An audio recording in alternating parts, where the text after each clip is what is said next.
पता नहीं क्या बात है, हमें आने के लिए कह के पन्नालाल बाबू इतनी देर क्यों कर रहे हैं आने में? वही तो मैं सोच रहा हूँ। मौसम को देख के लग रहा है कि तेज बारिश कभी भी शुरू हो सकती है।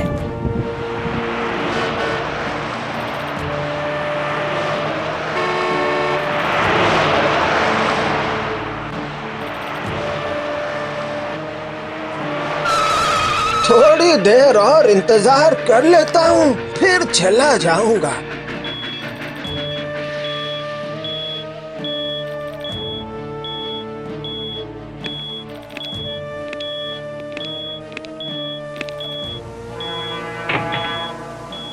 क्या हुआ, कुछ पता चला? ये रेलवे क्रॉसिंग कब तक खुलेगी? अभी खुल जाएगी सर। तो फिर अभी तक ये झंडा क्यों नीचे पड़ा हुआ है? यहाँ से 150 मीटर की दूरी पर कोई ट्रेन के नीचे आ गया है। ट्रेन के नीचे आ गया है? हाँ साहब, सुना है उस आदमी का सर धड़ से बिल्कुल अलग हो गया है। हाँ साहब। क्या कहा?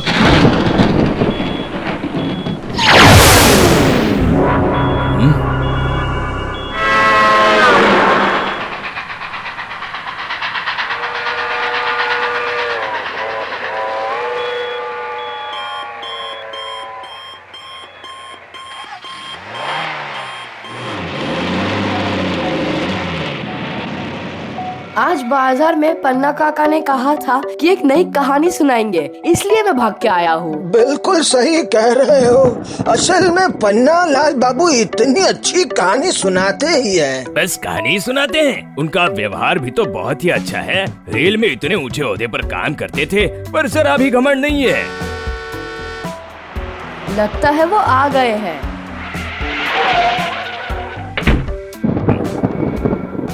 सॉरी, थोड़ी देर हो गई।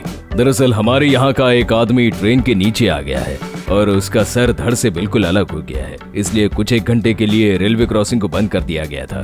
चाय वाय पी ली? आपके हरि ने मेहमान नवाजी में कोई कमी नहीं रखी है सर। बाबूजी, चाय लाऊं आपके लिए? सिर्फ मेरे लिए क्यों, सबके लिए चाय लेकर आओ। और चाय के साथ पकोड़े भी।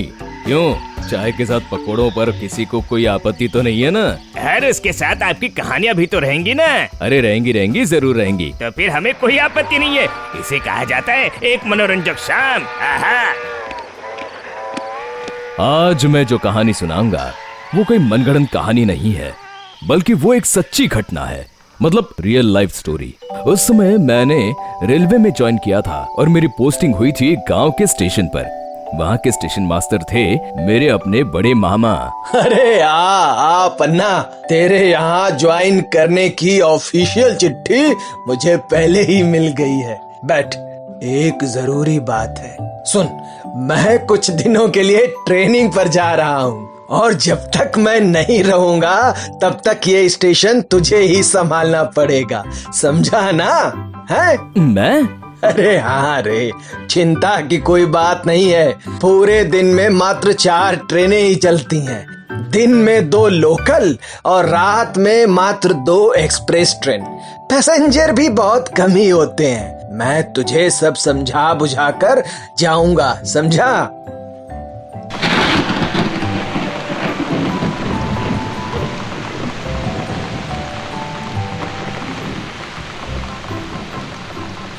लीजिए ना, सभी चाय लीजिए ना। अरे बिजली चली गई। धर, हमारे एरिया की यही समस्या है। थोड़ी बारिश हुई या ना हुई कि बिजली चली जाती है। कहानी क्यों रोक दी पन्नालाल बाबू? जी वो अंधेरे में। अरे अंधेरे में ही तो कहानी सुनने का मजा आता है, और उस पर भी जब कहानी भूत की हो। बिजली नहीं है, पूरा अंधेरा है और ट्रेन की आवाज। इसी माहौल में तो भूत की कहानी जम जाएगी। मुझे समझा बुझाकर बड़े मामा चले गए। मैं बन गया वहाँ का स्टेशन मास्टर। 1-2 दिन बाद ही मैं ऑफिस में बैठकर अपना काम कर रहा था। रात काफी हो चुकी थी।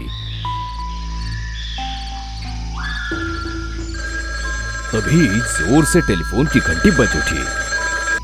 Hello hello hello hello.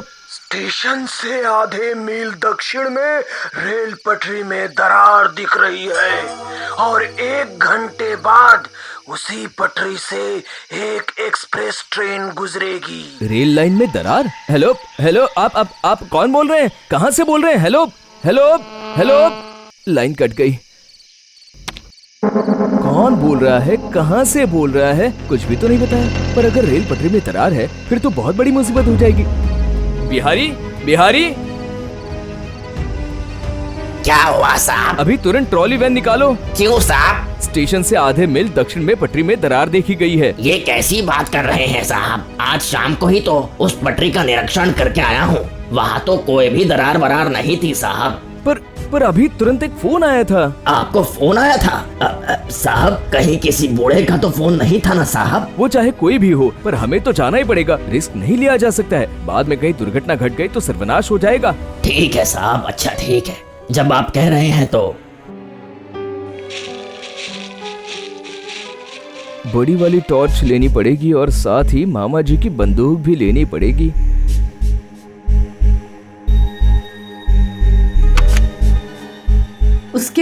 उसके बाद क्या हुआ पन्ना काका? 10 मिनट में ही मैं ट्रॉली वैन में बैठ गया। मेरे एक हाथ में बंदूक थी और दूसरे हाथ में 6 सेल वाली टॉर्च।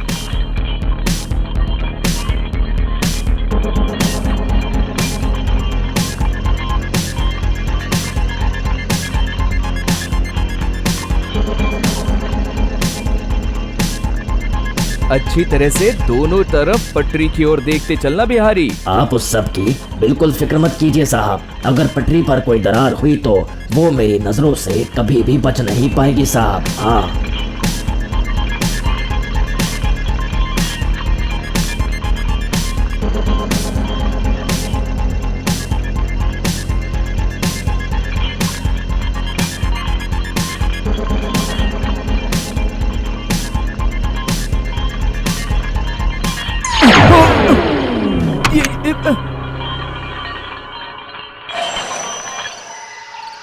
क्या उड़कर गया? मालूम होता है अब चमगादड़। पर इतना बड़ा? यहाँ इतने बड़े चमगादड़ हैं क्या? वो मुझे मालूम नहीं साहब, पर साहब आधे मील से ज्यादा आगे आ गए हैं हम लोग। लेकिन लाइन तो बिल्कुल ठीक ठाक है। हाँ वही तो देख रहा हूँ। मालूम होता है किसी बदमाश ने फोन करके परेशान किया है साहब। ठीक है, बैक करो। साहब कुछ गड़बड़ मालूम होता है साहब। अभी हमें जल्द से जल्द यहाँ से भागना चाहिए साहब।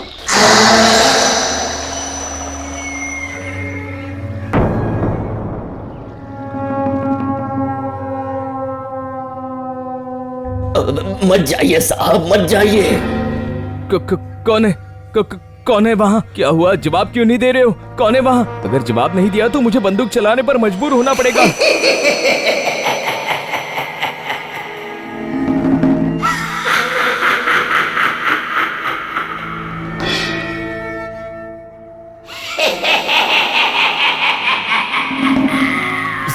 साहब भाग आइए साहब।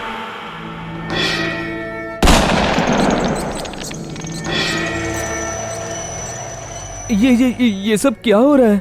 और देर मत कीजिए साहब, जल्दी भागिए।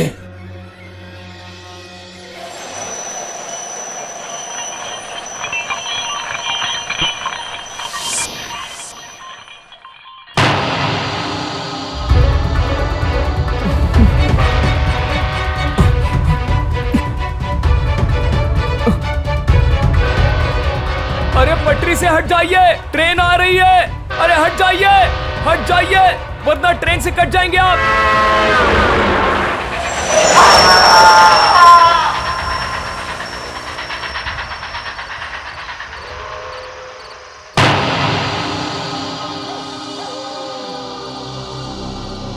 मना करने के बावजूद भी नहीं माने, तो क्या ये आत्महत्या थी?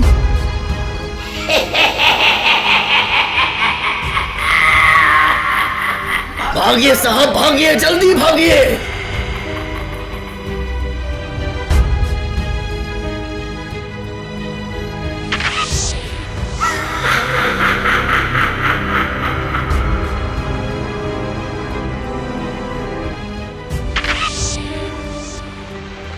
उस दिन कैसे दौड़कर स्टेशन पर पहुंचा था वो याद ही नहीं है, पर बहुत देर के बाद जब होश आया तो देखा कि बहुत सारे लोग मुझे घेरे हुए खड़े थे। कितनी भयंकर कहानी सुनाई आपने। ये सिर्फ कहानी नहीं है परितोष बाबू, ये मेरे जीवन की अभिज्ञता है।